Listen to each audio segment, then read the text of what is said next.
ఐఐటీలో seat కొడతావనుకుంటే ఇలా వీణ వాయిస్తున్నావేంటమ్మా? రెండు ఎందుకు చేయకూడదు అత్త? నువ్వు డాక్టర్ అవుతావు అనుకుంటే ఈ బాస్కెట్ బాల్ గోలేంట్రా? టెన్షన్ పడకు మాయా, రెండు చూసుకుందాం. అలా ఎలా కుదురుతుంది? రెసిడెన్స్ స్కూల్స్ తో మంచి చదువుతో పాటు ఆల్ రౌండ్ డెవలప్మెంట్ ఇప్పుడు సాధ్యమే. రైట్ ఏజ్ లో రైట్ ఫౌండేషన్ తో రెసిడెన్స్ స్కూల్స్ ఇప్పుడు హైదరాబాద్ అంతటా.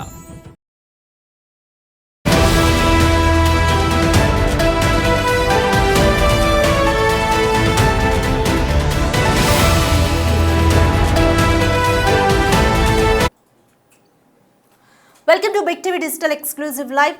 ఇరాన్లో ఇంకా మారణ హోమం కొనసాగుతూనే ఉంది. అక్షరాల అక్కడ 18,000 మంది చనిపోయారు అంటే నిజంగా నమ్మశక్యం కావట్లేదు. ఇది నిజంగా చాలా చాలా అమానవీయ ఘటన. ప్రస్తుతానికి ఇరాన్తో బయట ప్రపంచంతో సంబంధాలు అయితే తెగిపోయాయి. ప్రపంచంలో ఉన్న మిగతా అన్ని దేశాలతో కూడా సంబంధాలు తెగిపోయినట్లే చెప్పాలి. అక్కడ లోకల్గా వస్తున్న ఇన్ఫర్మేషన్ని బట్టి కొన్ని రిపోర్ట్స్ బయటకు వస్తున్నాయి. ఆ రిపోర్ట్స్లో మొత్తం 18,000 మందిని ఖమైనీ ప్రభుత్వం ఉక్కు పాదంతో అణిచివేసింది. 18,000 మందిని నిర్దాక్షిణ్యంగా కాల్చి చంపింది అన్న వార్తలు అయితే బయటకు వస్తున్నాయి. ఖమైనీకి వ్యతిరేకంగా ఇరాన్లో అయినా కూడా ప్రజలు ఇంకా ఆగడం లేదు. 18,000 మందిని ఉక్కు పాదంతో అణిచివేసినా కూడా అక్కడ ఒక ఉద్యమం ఉవ్వెత్తున ఎగిసిపడుతోంది. ఆందోళనలో పాల్గొన్న వారిపైన ఉక్కుపాదం మోపుతున్నా సరే ఖమైనీకి వ్యతిరేకంగా ఇరాన్లో నిరసనలు ఇంకా వెల్లువెత్తుతూనే ఉన్నాయి. సొంత ప్రజల్నే సుప్రీం లీడర్ ఖమైనీ రక్తపాతం సృష్టిస్తూ చంపేస్తున్నారు. నమ్మశక్యం కాని రీతిలో మృతుల సంఖ్య ఉంది. అల్లర్లలో 18,000 మంది నిరసనకారులు మృతి చెందారు. 18,000 కుటుంబాలు మొత్తం కూడా ఇప్పుడు శోక సంద్రంలో మునిగిపోయాయి. మృతుల్లో చిన్నారులు, మహిళలు కూడా ఉన్నట్లు తెలుస్తోంది. డెడ్ బాడీలను గుట్టు చప్పుడు కాకుండా అంత్యక్రియలు జరిపిస్తున్నట్లుగా అక్కడ కొన్ని నివేదికలు బయటకు వచ్చాయి. ఇరాన్లో మారణ హోమం గురించి అంతర్జాతీయ మీడియాలో కథనాలు వస్తున్నాయి. మరణాల సంఖ్యను ఇంకా ఖమైనీ ప్రభుత్వం ధృవీకరించట్లేదు. కేవలం 3,000 మంది చనిపోయారు, 5,000 మంది చనిపోయారు అంటూ కట్టుకథలు చెబుతూ వస్తోంది. తప్పుడు ప్రకటనలు చేస్తూ వస్తోంది. ఇరాన్లో నరమేధంపై ముందే ట్రంప్ హెచ్చరించారు. ప్రపంచాన్ని కూడా హెచ్చరించారు. ఖమైనీ ప్రభుత్వాన్ని హెచ్చరించారు.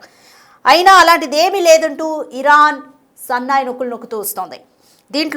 దీంతో ఇరాన్లో ఇంకా పాలన మార్పు జరిగి తీరాల్సిందేనంటూ ట్రంప్ తాజాగా ప్రకటించారు. సో ఇటీవల కొంత ఇరాన్ అమెరికా మధ్య ఉన్న టెన్షన్స్ తగ్గాయి. దీనివల్ల మార్కెట్లు కూడా అన్సర్టనిటీ అనేది కొంత తగ్గింది అన్నట్టుగానే భావించినా కూడా మళ్ళీ ట్రంప్ ఎప్పుడు దాడి చేస్తారో ఇరాన్ మీద తెలియని సిచ్యువేషన్ నెలకొంది. ఇప్పటికే యుద్ధ విమానాలు కూడా దుబాయ్కి తరలించారు. అమెరికా నుంచి ఇరాన్ మీద అటాక్ చేయడం కోసం అన్న వార్తలు కూడా వెలుగులోకి వచ్చాయి. అసలు ఏం జరుగుతుంది అన్న ఒక ఉత్కంఠ కూడా నెలకొంది.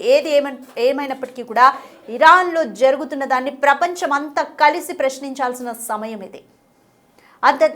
అంతర్జాతీయంగా ఏం జరుగుతుంది అన్నది చూస్తే ఐక్యరాజ్య సమితి కూడా దీన్ని ముక్తఖండంతో ఖండించింది. అయినా కూడా ఇరాన్లో మారణ హోమం ఆగడం లేదు. ఖమైనీని గద్దె దించాల్సిందే అంటూ నిరసనకారులు పెద్ద ఎత్తున నిరసనలు అయితే తెలుపుతున్నారు. తమ ప్రాణాలు పోతున్నా కూడా వాళ్ళు ఏమాత్రం వెనక్కి తగ్గకుండా తమ ప్రాణాలు అర్పించైనా సరే దేశాన్ని కాపాడుకుంటామన్న రీతిలోనే నిరసనకారులు ఉన్నారు. సో అసలు కారణం ఏంటి అనేది అందరికీ తెలుసు. తీవ్రంగా పెరిగిపోయిన ఆర్థిక సంక్షోభమే ఇరాన్లో ఇప్పుడు ఉన్న సిచ్యువేషన్కి, ఇప్పుడున్న పరిస్థితులకి ప్రధాన కారణం. తీవ్రంగా ఆర్థిక సంక్షోభం పెరిగిపోయింది. తీవ్రంగా ధరలు, నిత్యావసర వస్తువుల ధరలు పెరిగిపోయాయి. అక్కడి ప్రజలు భరించలేకపోయారు. రోడ్డు మీదకి వచ్చి గత నెల నుంచి కొనసాగుతుంది ఈ సిచ్యువేషన్స్ అన్ని కూడా గత నెల నుంచే స్టార్ట్ అయ్యాయి. గత నెల నుంచే అందరూ కూడా రోడ్ల మీదకి వచ్చి తమ నిరసనను తెలపడం స్టార్ట్ చేశారు. ఖమైనీ ప్రభుత్వాన్ని తీవ్రంగా వ్యతిరేకిస్తున్నారు. అమెరికా ఇరాన్కు అండగా నిలిచింది. ఇరాన్లోని నిరసనకారులకు అండగా నిలుస్తుంది, హామీ ఇస్తుంది. బట్ ఇప్పటి వరకు అయితే యుద్ధం ఎప్పుడు చేస్తుందా అనేది అయితే తెలియట్లేదు. అమెరికా ఖమైనీని అణిచివేయాలని చూస్తుందా? ఇరాన్పై విరుచుకుపడి ఖమైనీ ప్రభుత్వాన్ని అణిచివేయడంలో అమెరికా మొత్తం ఇదే తన హస్తంలోకి తీసుకుంటుందా? ఏం జరుగుతుంది అన్న ఉత్కంఠ అయితే ఒకటైతే కొనసాగుతుంది. ఒకసారి అక్కడ అసలు ఇరాన్లో సిచ్యువేషన్స్ ఏ విధంగా ఉన్నాయి, అల్లర్లు ఏ విధంగా కొనసాగుతున్నాయి, అక్కడ ప్రజలు ఎలా ఉన్నారు ఒకసారి విజువల్స్లో చూద్దాం.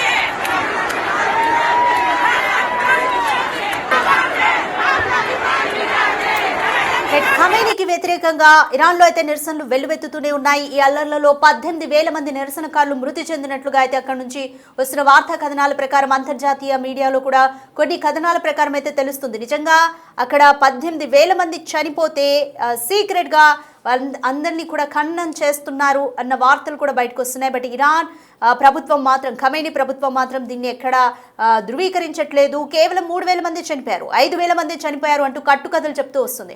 మోర్ డీటెయిల్స్ మా అసిస్టెంట్ ఎడిటర్ రామ్దాస్ అడిగి తెలుసుకుందాం. రైట్ రామ్దాస్, అసలు ఇరాన్లో ఏం జరుగుతుంది? ప్రస్తుతానికైతే ఇరాన్కి ప్రపంచానికి సంబంధాలు అయితే పూర్తిగా తెగిపోయాయి. బట్ కొన్ని నివేదికలు మాత్రం బయటకు వస్తున్నాయి. ఈ నివేదికల్లో ఉన్నది ఎంతవరకు నిజం అనేది ఏ విధంగా తెలుస్తుంది? ప్రభుత్వమే అధికారికంగా ప్రకటించింది 500 మంది తమ సైన్యంతో పాటు 5,000 మంది ఈ ఆందోళనలో చనిపోయినట్టుగా చెప్తుంది. కానీ అంతర్జాతీయ మీడియా కథనాలు ఇచ్చిన రిపోర్ట్స్ నివేదికల ప్రకారం ఇప్పటికే వేల సంఖ్యలు దాదాపు 15,000 నుంచి 18,000 మంది వరకు మృత్యువాత పడ్డట్టుగా తెలుస్తుంది. ఇది దారుణ మారణకాండగా చెప్పవచ్చు. ఇటీవల కాలంలో కొనసాగుతున్న ఈ అల్లర్లు ఏవైతే ఉన్నాయో ఇవి ఇరాన్ ప్రభుత్వం చాలా కఠినంగా అణచివేసిన పరిస్థితి. ఎందుకంటే ఎక్కడికక్కడ ఇంటర్నెట్ బ్లాక్అవుట్ చేసి పూర్తిగా విద్యుత్ నిలిపివేసి ఆందోళనలు ఉక్కుపాదంతో అణచిన పరిస్థితి కనబడుతోంది. అయితే ఈ ఆందోళనలు డిసెంబర్ 28న ప్రారంభమైన ఆందోళనలు ఇంకా స్టిల్ కంటిన్యూ అవుతూనే ఉన్నాయి. కానీ మొన్న అంటే ట్రంప్ కాస్త వెనక్కి తగ్గి స్టేట్మెంట్ ఇవ్వడం, ఇప్పటికైతే దాడికి సంబంధించిన అంశాన్ని విరమించుకున్నామని చెప్పడంతో ఒకవైపు ఇరాన్ లో అంటే చాలా మంది గంపెడాశ పెట్టుకున్నారు. ట్రంప్ కనుక సైనిక చర్య తీసుకుంటే ఖచ్చితంగా తమకు మతాధికారుల పాలన నుంచి విముక్తి దొరుకుతుందని ఆశించిన అందరికీ కూడా ఇప్పుడు ఒక రకంగా భంగపాటని చెప్పాలి. కానీ తాజాగా వస్తున్న నివేదికల ప్రకారం మళ్ళీ ట్రంప్ ఏ క్షణమైనా ఏ నిర్ణయం తీసుకోవచ్చనే వస్తున్న వార్తల నేపథ్యంలో ఇప్పుడు మళ్ళీ ఈ అంశం చర్చనీయాంశంగా మారుతుంది. ట్రంప్ దానికి తగ్గట్టుగా మళ్ళీ ఒక స్టేట్మెంట్ కూడా ఇచ్చాడు. ఖమేనీ పాలన అంతం కావాలి, నాయకత్వం అవసరం అంటూ ట్రంప్ చేస్తున్నటువంటి సంచలన కామెంట్స్ మళ్ళీ ఏ క్షణమైనా ఇరాన్ పై అమెరికా దాడి జరపొచ్చనే వార్తలు కూడా మళ్ళీ వినిపిస్తాయి. ఎందుకంటే మొన్ననే అంటే ఇరాన్ చుట్టూ ఉన్నటువంటి ఎయిర్ బేస్ ఖతర్ కావచ్చు, ఇటు జోర్డాన్ కావచ్చు, కువైట్ కావచ్చు, అలాగే ఈజిప్ట్ కావచ్చు, మిగతా ప్రాంతాల నుంచి ఏ ఎయిర్ బేస్ ఉంటాయి అంటే ప్రధానంగా అల్ ఉదీద్ ఎయిర్ బేస్ ఏదైతే ఉందో ఖతర్ ప్రాంతం నుంచి ఎక్కువగా B-52 బాంబర్స్, అలాగే అక్కడ యుద్ధ విమానాలు, యుద్ధానికి ఇంధనం నింపే విమానాలు అన్ని కూడా సిద్ధంగా ఉన్నాయంటూ వార్తలు వచ్చాయి. ఇంకా ఏ క్షణమైన దాడి జరగొచ్చంటే కూడా వచ్చాయి. కానీ అవన్నిటికీ తెరదించు అక్కడి నుంచి మళ్ళీ యుద్ధ విమానాన్ని వెనక్కి వెళ్ళిపోయిన పరిస్థితి. దీంతో కొంత ఇరాన్ ప్రజలు అంటే ఎందుకు ట్రంప్ మీద ఆశ పెట్టుకున్నారంటే మీరు ఆందోళన చేయండి, నేను మీకు మద్దతుగా ఉంటాను, help is on the way అంటూ ఆయన ఇచ్చిన స్టేట్మెంట్ అది మరింత ఆశ్చర్యపోతుంది. దీంతో ప్రాణాలకు తెగించి ప్రభుత్వానికి ఎదురొడ్డి అక్కడ కొంతమంది పోరాడే పరిస్థితి. దాదాపుగా వేలాది మంది ప్రభుత్వానికి వ్యతిరేకంగా ట్రంప్ ఇచ్చిన ధైర్యంతో పోరాడాడు. కానీ ట్రంప్ మళ్ళీ వెనక్కి తగ్గడంతో ఒక రకంగా వాళ్ళంతా హతాశులైన పరిస్థితి. కానీ ఇప్పుడు ఈ అంతర్జాతీయ మీడియా కథనాల నేపథ్యంలో మళ్ళీ ఖచ్చితంగా ట్రంప్ ఏదో ఒక సాకుతో లేదా వంకతో చర్యలు తీసుకుంటారనే వాదనలు కూడా వినిపిస్తున్నాయి. ఏదేమైనా ఇరాన్ పై చర్యలు తీసుకునే నేపథ్యంలో మరోవైపు ఇరాన్ కూడా గట్టి హెచ్చరికలు ఇచ్చింది. అటు ఇజ్రాయెల్ పై అమెరికా ఎయిర్బేస్లపై దాడి చేస్తామంటూ వచ్చిన వార్తల నేపథ్యంలో మరి యుద్ధాన్ని అయితే తాము కోరుకోవడం లేదు, కానీ ఖచ్చితంగా తమపై దాడి చేసి ఊరుకోమంటూ అటు ఇరాన్ వైపు నుంచి వస్తున్న హెచ్చరికల నేపథ్యంలో ప్రస్తుతానికైతే మరి ఇరాన్ పై మళ్ళీ అమెరికా దాడికి పూనుకోబోతున్నా, ఏం జరగబోతుందని మాత్రం ఆసక్తికరంగా మారుతుంది.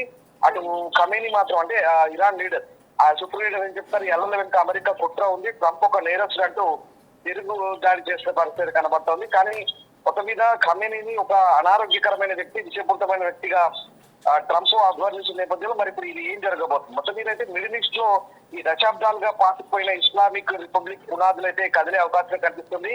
ఎందుకంటే అయతుల్లా అలీ ఖమేనీ నేతృత్వంలోని ఈ 37 ఏళ్ల పాలనకు సంబంధించి ముగింపు పలకాల్సిన అవసరం ఆచరణమైందంటూ అధ్యక్షుడు ట్రంప్ సంచలనం పిలుపునిచ్చారు. దీంతో ఇరాన్ లో కొనసాగుతున్నటువంటి అల్లర్లు, వేలాది మంది నిరసనకారుల మరణాల నేపథ్యంలో ట్రంప్ వ్యాఖ్యలు ఇప్పుడు అంతర్జాతీయ రాజకీయాల్లో పేరు దుమారమే రేపుతున్నాయి. సో మొత్తం మీద ట్రంప్ ఖమేనీని ఒక సిక్ మ్యాన్ గా అభివర్ణించిన పరిస్థితుల్లో మరి మళ్ళీ చర్యలకు పూనుకోబోతారా, ఏం జరగబోతోంది, ఒకవేళ ఇరాన్ పై చర్యలు తీసుకుంటే కనుక ఎట్లాంటి పరిస్థితులు ఉంటాయని మాత్రం నిజంగా ఆందోళనకరంగా మారుతుంది. ఎందుకంటే ఇప్పటికీ ఇరాన్ లో వేలాది మంది, ఒకసారి మనం ఆ దృశ్యాలు చూస్తే ఇంటర్నెట్ బ్లాక్ అవుతారు తర్వాత అక్కడ వీధుల్లో ఏం జరుగుతుందో, అక్కడ దేశంలో ఏం జరుగుతుందో కూడా బాహ్య ప్రపంచానికి తెలియని పరిస్థితి. సో వేలాది మంది మృత్యువాత పడ్డారు. దీనికి అంతం జరగాలంటే, దీన్ని స్టాప్ చేయాలంటే ఖచ్చితంగా అక్కడ అధికారం మార్పిడి అనేది ఖచ్చితంగా జరగాల్సిందంటూ జరుగుతున్న నేపథ్యంలో మరి ఇప్పటికే రజా పహ్లావి ఎవరైతే 1979లో చివరి షా కుమార్ ఉన్నాడో ఆయనను తీసుకొచ్చి ఖమేనీని తప్పించి ఆయన గద్దె పంపుతారా? ఒకవేళ అదే జరిగితే కనుక ఖమేనీ అక్కడి నుంచి పారిపోయి రష్యా ఏమైనా ఆశ్రయం పొందుతారా కుటుంబంతో సహా, లేదంటే యుద్ధ ఖైదీగా పట్టుబడతారా? ఏం జరగబోతుందో ఇంట్రెస్ట్ గా మారబోతుంది. ఏదేమైనా పరిస్థితులు చల్లారాయి అనుకుంటున్న తరుణంలో మళ్ళీ ట్రంప్ ఇచ్చిన స్టేట్మెంట్ ఇప్పుడైతే అగ్నికి ఆజ్యం పోసినట్టు అవుతుంది. చూడాలి మరి, అంటే అమెరికా చర్య తీసుకుంటుందా, లేదంటే ఇలాగే సైలెంట్ గా ఉంటుందా, పరిస్థితులు చక్కబడతాయా, లేదంటే ఇరాన్ లో మళ్ళీ ఈ దిక్కు రాసుకుంటుందా అనేది ఇంకా వేచి చూడాలి. Right, thank you Ramdas. Right, మొత్తానికి ఖమేనీ ప్రభుత్వం నిరసనకారుల్ని, సొంత ప్రజల్ని ఉక్కుపాదంతో అణిచివేస్తోంది. సుమారు 18,000 మంది ఈ నిరసనకారులు చనిపోయినట్లుగా అయితే అంతర్జాతీయ మీడియాలో కథనాలు బయటకు వస్తున్నాయి. ఖమేనీ ప్రభుత్వం కూడా అంతర్గతంగా ఈ విషయాలన్నీ బయటపడకుండా ఉండేందుకు తీవ్రంగా ప్రయత్నిస్తున్నట్లు అర్థమవుతుంది. వారందరినీ కూడా చనిపోయిన వారిని గుట్టుచప్పుడు కాకుండా ఖననం చేస్తున్నట్లుగా కూడా అర్థమవుతుంది. సో ఐక్యరాజ్య సమితి కానీ మిగతా ప్రపంచ దేశాలు కానీ దీన్ని ప్రశ్నించాల్సిన అవసరం ఖచ్చితంగా ఉంది. ఆల్ ఐస్ ఆన్ ఇరాన్ అనేది మీరు కూడా ఒకసారి గమనించండి. ఏం చేయాలి ఇరాన్ విషయంలో అనేది కూడా, ఏం జరిగితే బాగుంటుంది ఇరాన్ విషయంలో ఐక్యరాజ్య సమితి కానీ అలాగే మిగతా ప్రపంచ దేశాలు కానీ భారత ప్రభుత్వం కానీ విషయాల పట్ల ఏ విధంగా స్పందించాలి అనేది కమెంట్ చేయండి. అలాగే ట్రంప్ ఏ విధంగా స్పందిస్తున్నారు, ట్రంప్ యుద్ధం చేసి ఖమేనీని బంధిస్తే బాగుంటుందా, ఏ విధంగా మీరు అభిప్రాయపడుతున్నారు, లేదా ఖమేనీ చేస్తుందే కరెక్టా, మీరు ఏం ఫీల్ అవుతున్నారు అనేది కమెంట్ చేయండి.